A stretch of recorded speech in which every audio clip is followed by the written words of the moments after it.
kalinaw hangtod sa kahangturan.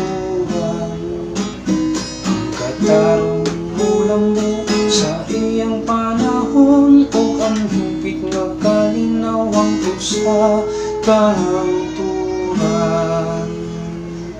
O Diyos, tugahi sa imong panghukom ang hari, ug sa imong katarong panganak sa hari. Pagmando siya sa imong katawhan uban sa katarong, ug sa imong mga nagantos nga anak uban sa pangkong. Katarong ulam mo sa iyang panahon, ug ang hupit nga kalinaw hangtod sa kahangturan.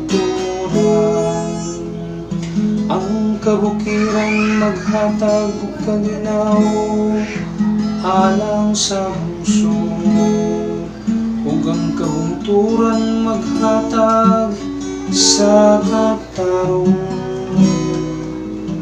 Pangalitan niyang nagantos diha sa katawan, luwason niyang mga anak sa kabus.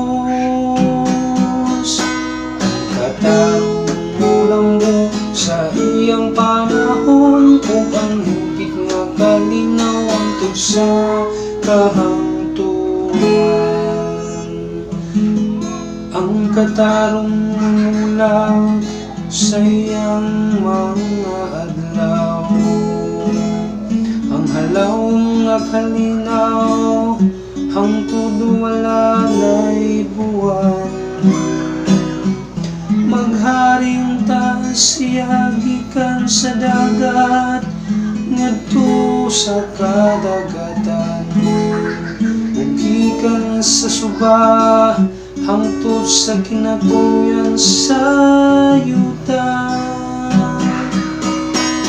Katarong ulam mo sa iyang panahon, ug ang hupit nga kalinaw hangtod sa kahangturan. Daygon untang iyang ngalan hangtod sa kahangturan, mulungtad ang iyang ngalan sama sa adlaw. Diha kaniya mapanalanginan ang tanang nakaliwat sa yuta. Ang tanang mga nasod magsangyaw sa iyang kabulahan. Katarong ulam mo sa iyang panahon, ug ang hupit nga kalinaw hangtod sa kahangturan.